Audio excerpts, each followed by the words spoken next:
Assalamualaikum warahmatullahi wabarakatuh. Selamat jumpa anak-anakku sekalian. Apa kabar pagi ini?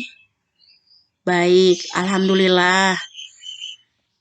Pada kesempatan ini kita melanjutkan pembahasan dari yang kemarin, yaitu pola-pola hereditas. Pola-pola hereditas adalah penurunan sifat dengan mengikuti aturan-aturan tertentu. Pola-pola itu aturan. Itu dalam pola-pola hereditas nanti akan dibahas tentang adanya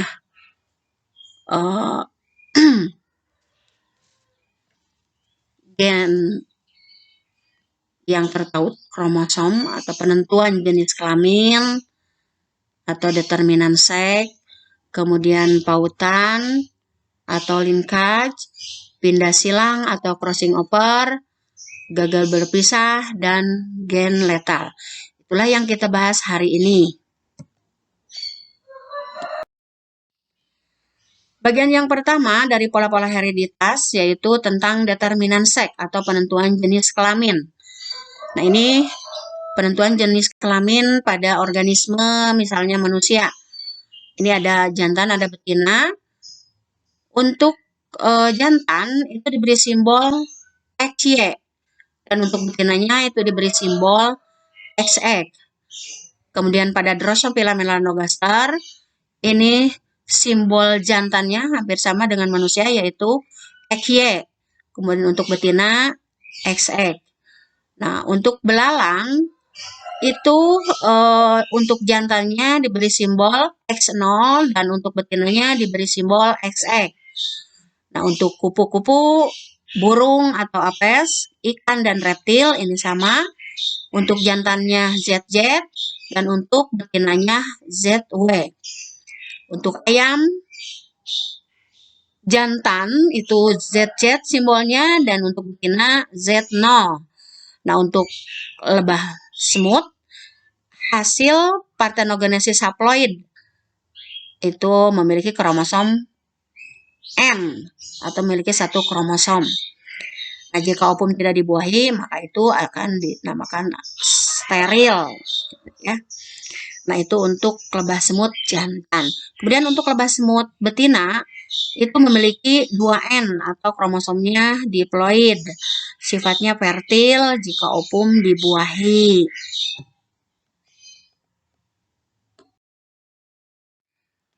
Kemudian lanjutkan kita ke pola-pola hereditas yang berikutnya yaitu tentang pautan atau linkage. Pautan adalah peristiwa dua gen atau lebih yang terletak pada kromosom yang sama dan tidak dapat memisah secara bebas pada saat pembelahan meiosis. Nah, ini pautan ini terdiri dari pautan pada kromosom tubuh, pautan pada kromosom seks. Nah, ini contohnya pautan seks pada Drosophila. Nah, kemudian tautan seks pada ayam. Itu contoh-contoh yang terjadi tautan. Nah, tautan ini jika terjadi pada pembelahan meiosis, gen A contohnya besar tertaut oleh gen B besar. Gen B besar tertaut oleh gen C besar. Gen C besar tertaut oleh gen D besar. Alelnya juga sama, ini selalu bersama-sama. Gen A kecil tertaut oleh gen B kecil, gen B kecil tertaut oleh gen C kecil, gen C kecil tertaut oleh gen D kecil, dan seterusnya. Itu adalah contoh tautan. Kemudian pola-pola hereditas berikutnya yaitu tentang pindah silang atau crossing over. Nah, pindah silang atau crossing over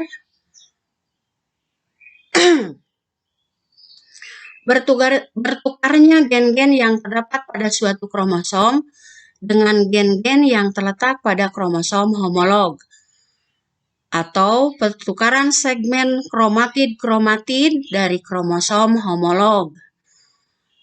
Pindah silang ini dibedakan menjadi dua. Ada pindah silang tunggal, ada pindah silang ganda. Pindah silang tunggal terjadi pindah silang pada satu tempat. Dan pindah silang ganda yaitu pindah silang yang terjadi pada dua tempat atau lebih. Pindah silang ini terjadi pada tahap profase di meiosis 1, yaitu pada fase diploten. Nah, berikutnya ada contoh soalnya.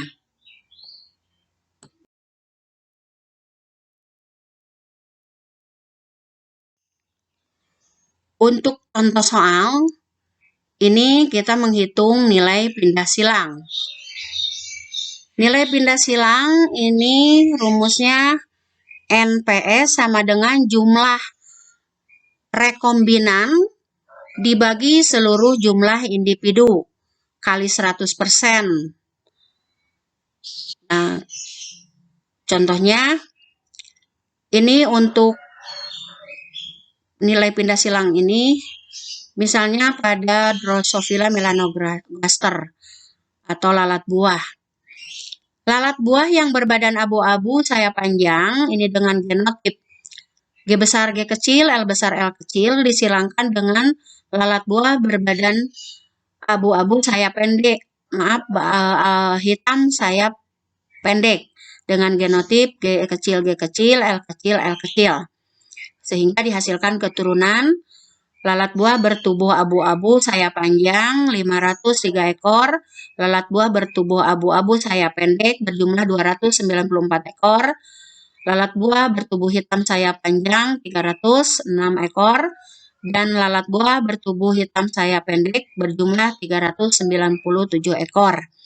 Nah, kita tentukan mana yang termasuk kepada rekombinannya.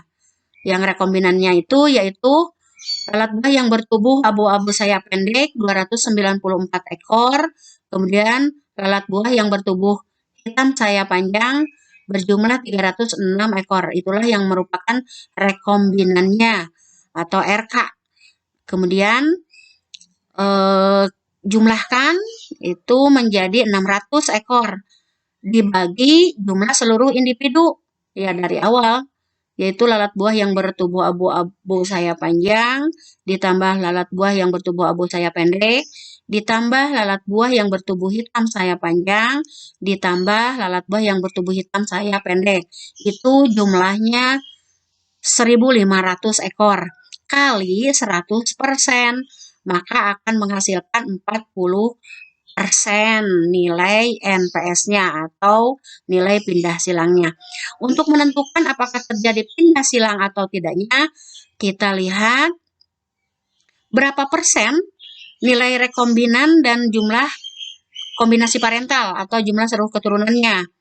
Nah, apakah lebih besar atau lebih kecil? Jika nilai rekombinannya lebih kecil daripada jumlah seluruh individu atau KP, itu maka akan terjadi pindah silang, atau sebaliknya jika KP atau kombinasi parentalnya itu lebih besar daripada nilai rekombinan, maka itu terjadi pindah silang.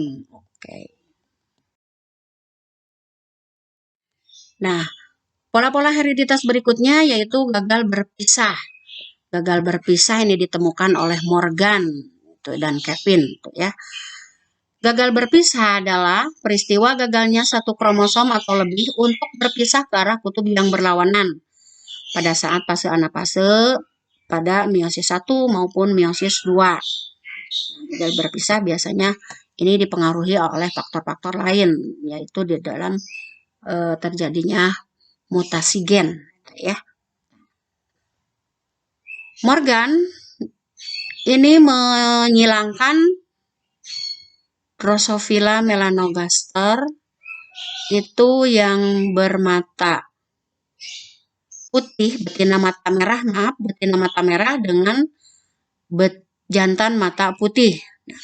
Kemudian keduanya disilangkan, keduanya memiliki kromosom normal, maka akan menghasilkan keturunan pada F2-nya ini betina super, yaitu memiliki 3 kromosom X, berarti kelebihan kromosom X1.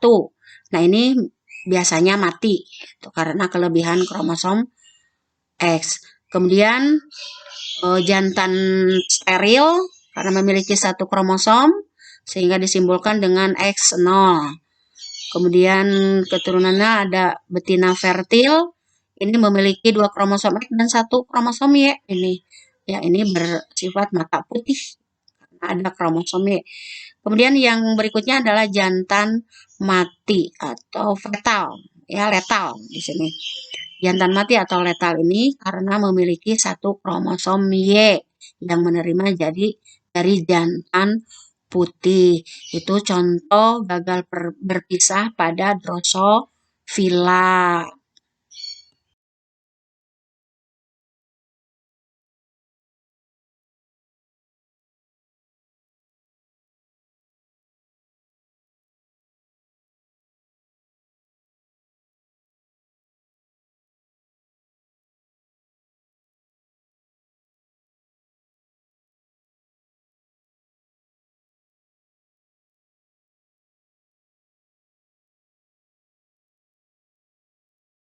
Nah, contoh lain dari gagal berpisah itu tadi gagal berpisah pada Drosophila, sedangkan gagal berpisah pada manusia ini yang memiliki trisomi, kelebihan jumlah kromosom, gitu ya. Misalnya pada manusia adanya sindrom Klinefelter, ini memiliki jumlah kromosomnya ini X0 itu. Nah, ini berperawakan tinggi ciri-cirinya, kemudian alat reproduksi steril, tumbuhnya payudara, suara seperti wanita ini. Gairah seksualnya rendah, ya. Munculnya masalah bahasa seperti membaca, menulis, dan berkomunikasi. Nah, sering merasa cemas dan tidak tenang. Itu adalah ciri-ciri dari sindrom Klinefelter. Nah, kemudian yang lainnya adalah sindrom Turner. Sindrom Turner ini kebalikan dari Klinefelter. Ini berperawakan pendek, memiliki jembelan di leher, itu ya kalau kita tarik itu akan panjang gitu kan. Kemudian suaranya kecil, payudara tidak tumbuh, kemudian alat reproduksinya juga steril gitu ya. Itu untuk sindrom Turner. Yang lainnya sindrom Edwards, sindrom Jacob. Nah, itu adalah kelainan-kelainan atau gagal berpisah pada manusia.